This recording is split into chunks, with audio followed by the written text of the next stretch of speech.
What's up, you guys? It's Layla Lynn, and I'm back with a new video. And in this video, I want to talk about Gizelle Bryant calling out her ex-husband, Jamal Bryant, for bringing that whole drama with his wife, Dr. Carrie Baby, for bringing that whole drama to the pulpit. She wants to know, why is he using the pulpit to talk about that? So we're going to get into that in this video. But first, I want to wish you all a happy new year. Happy new year, you guys. It's 2026. 2026 marks my 10th year on YouTube. I've been at this thing for 10 years doing celebrity news and nostalgia, and I am so proud of myself. I never thought I would be here 10 years later. With social media, who knows where it will go? So I never thought I would be here 10 years later, but I am so proud of myself for what I've built on this channel.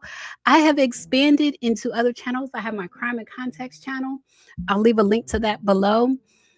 Over the past 10 years, I thought it would feel different getting older. As a woman, the world tells you, like, when you age that you're like getting older.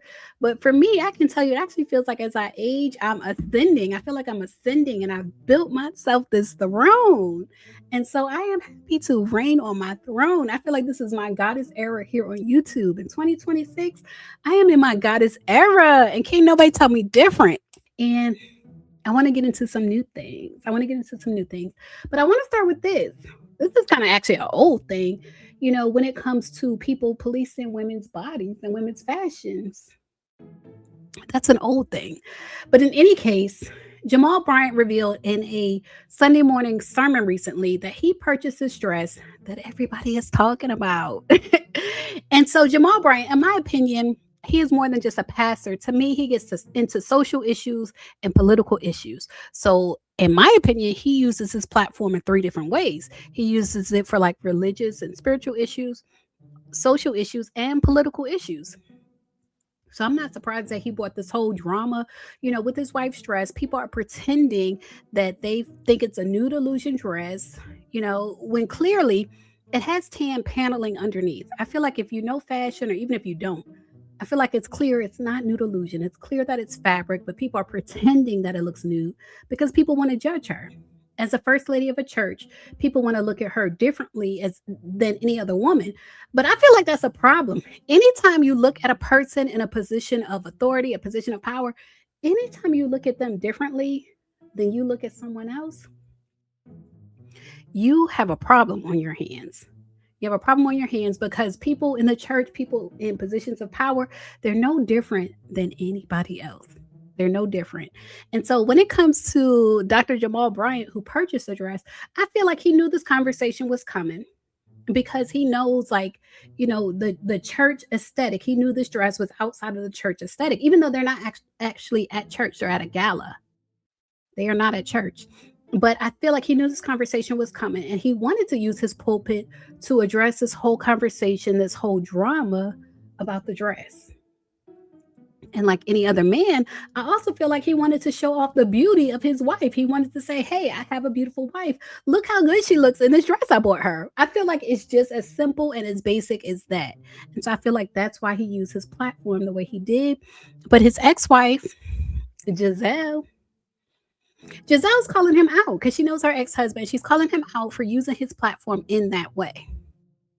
So in the latest episode of the Reasonably Shady podcast, at the very end of the podcast, her and Robin, regular Robin, shout out to Kempire, her and regular Robin had this conversation. They showed this one pastor who was talking about the goodness of the Lord, and they were using him as an example of a pastor who uses his platform to talk about God in church. And then she got into Jamal Bryant using his platform for other things. And he rocked that man and woman to sleep last night and watched over you halfway saying amen, Seth, and then touched you this morning and woke you up to see a brand new day for his glory. But he's just breaking down the Bible. He's just talking, you know, God woke you up this morning, and every day of your life, you just need to be grateful and thankful. That's all. That's all. It's I received that. I received that. I received that. Speaking of pastors, I know you don't want to talk about it, but I'm gonna talk about it. I don't see nothing wrong with Jamal's wife's dress. Did you see all the discourse online? Yes.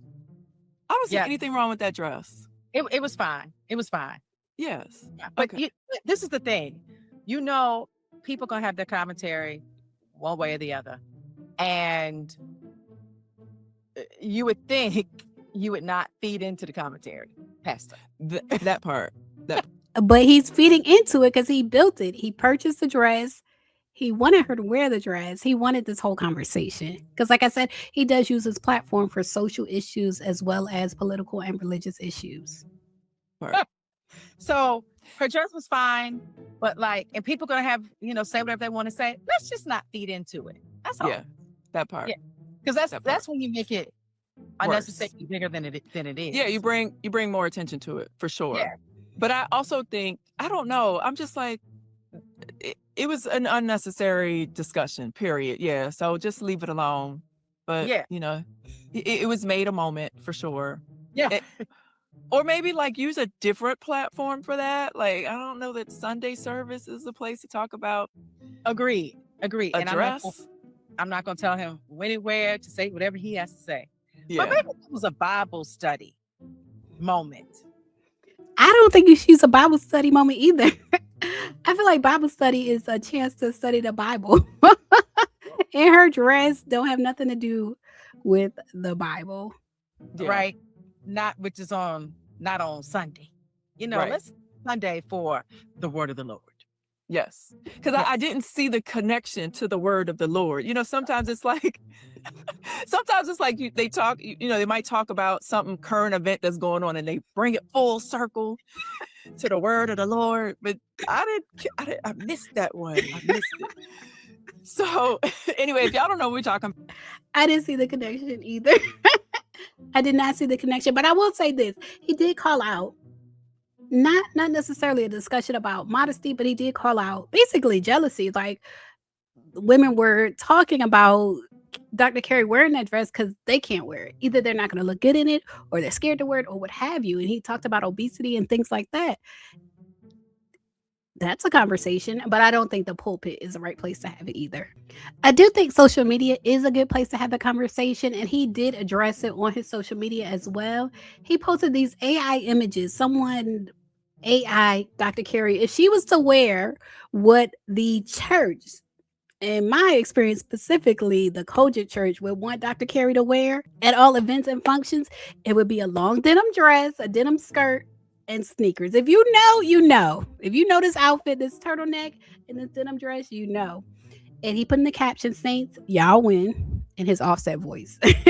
Come on, Miss Carey, baby. We now are church approved. Thanks to our new stylist. Let God arise. Happy New Year's, everybody. With the shady emoji. Imagine having a shady pastor. He said, let's move forward with the whole armor of God. The kingdom has bigger fish to fry. Which I do agree with. Dr. Carey is not a fish to fry. Like, she doesn't need to be fried. When you talk about fabric versus the fruit of the spirit, I've never heard anybody talk about her doing anything wrong to that church. You know what I mean? Like, I've never heard anybody talk about the ministry she's over and how she's doing them wrong and mismanaging money and things like that. I've never heard it. So I do feel like the church should focus on the fruit of the spirit, like focus on the fruit and not the fabric, because this conversation is so immature.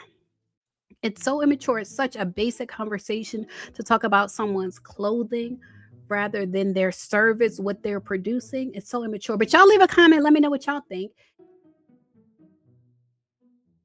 Now, if you made it this far to the end of the video, then I think you like my content. So make sure you subscribe and check out my channel. I have over 1,000 videos on my channel. Check out my playlist and my podcast, and I assure you, you will like more of my content.